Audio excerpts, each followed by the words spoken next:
Şükür sana Allah'ım, bugünüme sabahıma. Ürəyimdə bir ümid var, sen baxırsan halımıza. Şükür sana Allah'ım,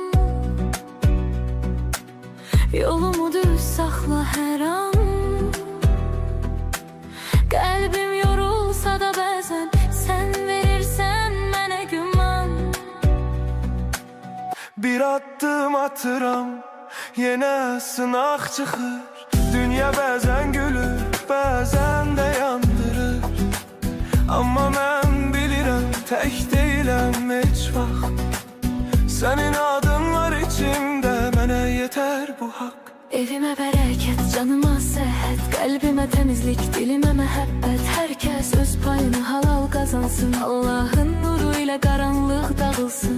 Ya Rabbim gəncə güc ver, yaşlıya sən ver. Qəmli olan ürəklərə biraz rahatlıq ver. Kim yorulub, kim ağlayıb, kim tək qalıbsa, sən çatdı köməyini,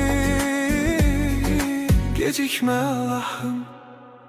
Şükür sənə Allah'ım,